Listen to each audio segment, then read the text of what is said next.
Revit MEP Malayalam ട്യൂട്ടോറിയലിൻ്റെ 6ാമത്തെ വീഡിയോയിലേക്ക് ഏവർക്കും സ്വാഗതം. ഈ ഒരു വീഡിയോയിലൂടെ നോക്കാൻ പോണത് സ്പ്ലിറ്റ് എലമെൻറ്റും അതുപോലെ തന്നെ സ്പ്ലിറ്റ് വിത്ത് ക്യാപ്പ് എന്ന് പറയുന്ന രണ്ട് ടൂളുകളെ കുറിച്ചിട്ടാണ്. അപ്പോൾ നമുക്ക് നേരെ വീഡിയോയിലേക്ക് പോകാം. മോഡിഫൈ ടൈപ്പിനകത്ത് 5ാമത്തെ ഒരു ടൂളാണ് സ്പ്ലിറ്റ് എലമെൻറ്റ്. അതിൻ്റെ ഷോർട്ട് കീ വരുന്നത് SL. അപ്പോൾ സ്പ്ലിറ്റ് എലമെൻറ്റ് എന്താണെന്നുള്ളത് നമുക്കൊന്ന് നോക്കാം. അതിനുവേണ്ടി നേരെ ആർക്കിടെക്ചറിലേക്ക് വന്നു. ഇവിടെ വോൾ സെലക്ട് ചെയ്തു. ഓക്കെ, ഇവിടെ ഒരു വോൾ വരയ്ക്കുവാണ്. ഇതൊരു സിംഗിൾ വോളാണ്. ഓക്കെ, അത് കഴിഞ്ഞ് ഇവിടെ ആർക്കിടെക്ചറിലേക്ക് വന്നു. ഇവിടെ ഒരു മോഡൽ ലൈനും വരച്ചു. അത് കഴിഞ്ഞ് മോഡിഫൈ ടാബിലേക്ക് വന്നു. അത് കഴിഞ്ഞ് ഇവിടെ സ്പ്ലിറ്റ് എലമെന്റ് സെലക്ട് ചെയ്തു. സ്പ്ലിറ്റ് എലമെന്റിന്റെ മെയിൻ ആയിട്ടുള്ള ഉപയോഗം എന്ന് വെച്ച് കഴിഞ്ഞാൽ നമുക്ക് ഇതൊരു സിംഗിൾ എലമെന്റ് ആയിട്ടിരിക്കുകയാണ്.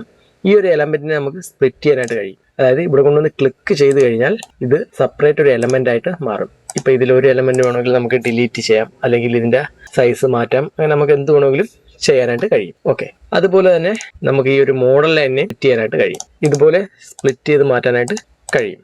ഓക്കെ, അപ്പോൾ അതിന് വേണ്ടിയിട്ടാണ് ഇവിടെ സ്പ്ലിറ്റ് എലമെന്റ് യൂസ് ചെയ്യുന്നത്. അതുപോലെ തന്നെ മോഡിഫൈ ടാബിനകത്ത് 7ാമത്തെ ഒരു ടൂളാണ് സ്പ്ലിറ്റ് വിത്ത് ഗ്യാപ്പ് എന്നുള്ളത്.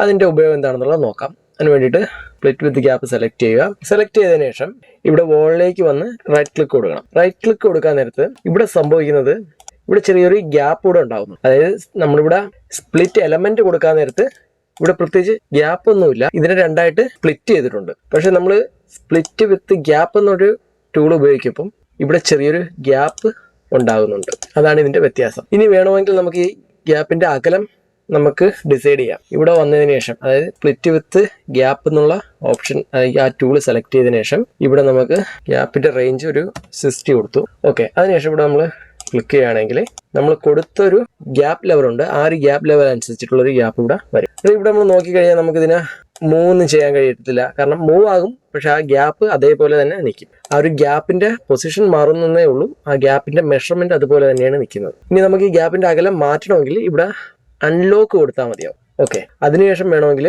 ഇതുപോലെ മൂവ് ചെയ്ത് കഴിഞ്ഞാൽ ഇപ്പോഴാണ് അൺലോക്ക് ആയത്. അതിനുശേഷം നമ്മൾ ഇതുപോലെ മൂവ് ചെയ്ത് കഴിഞ്ഞാൽ ഗ്യാപ്പിന്റെ അകലം മാറി വരും. ഇതാണ് സ്പ്ലിറ്റ് വിത്ത് ഗ്യാപ്പ് എന്ന ഓപ്ഷന്റെ ഉപയോഗം.